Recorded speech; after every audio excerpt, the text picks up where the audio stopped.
अक्षय कुमार की film Kesari chapter 2 the untold story of Jallianwala Bagh का teaser इसी हफ्ते रिलीज किया गया है।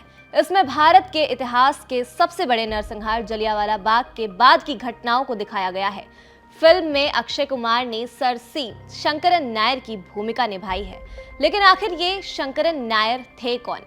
ये वो निडर वकील हैं जिन्होंने इस ट्रेजेडी के बाद ब्रिटिश साम्राज्य से लोहा लिया, लेकिन इतिहास शायद उन्हें भूल गया।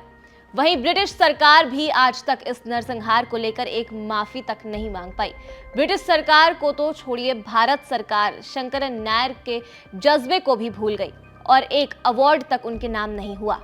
यूके सांसद बॉब ब्लैकमैन ने ब्रिटिश सरकार से औपचारिक रूप से जलियांवाला बाग हत्याकांड के लिए माफी मांगने का आग्रह किया। ये एक ऐसी नृशंस घटना थी जिसने उपनिवेशवाद के इतिहास पर अमिट काला धब्बा छोड़ा। वहीं ये हमें इस सच्चाई पर भी विचार करने के लिए मजबूर करता है कि भारत ने अपने ही एक महान सपूत सर सी शंकरन नायर को उचित सम्मान नहीं दिया, जिन्होंने हत्याकांड के बाद न्याय के लिए अथक संघर्ष किया, लेकिन उनके योगदान को इतिहास में वो स्थान नहीं मिला जिसके वो हकदार थे।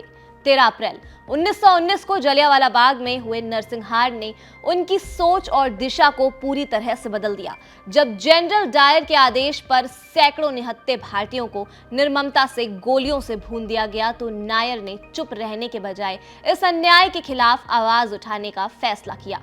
उन्होंने तत्काल प्रभाव से वायसराय परिषद से इस्तीफा दे दिया, जो ब्रिटिश प्रशासन के प्रति उनके असंतोष और विरोध का ऐतिहासिक प्रमाण था।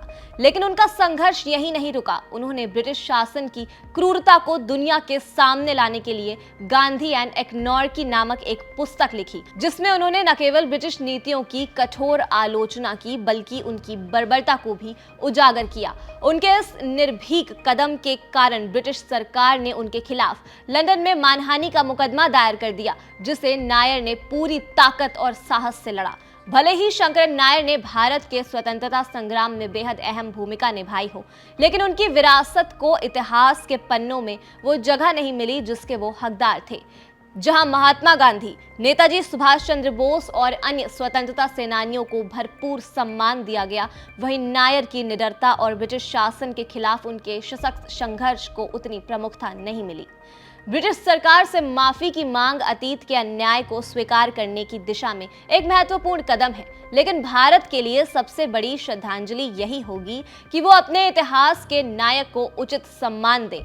सर सी शंकरन नायर का दृढ़ संकल्प और ब्रिटिश शासन के खिलाफ उनकी निडर लड़ाई भारतीय इतिहास में स्वर्ण अक्षरों में लिखी जाने योग्य है या नहीं, ये आप हमें कमेंट सेक्शन में जरूर बताएं।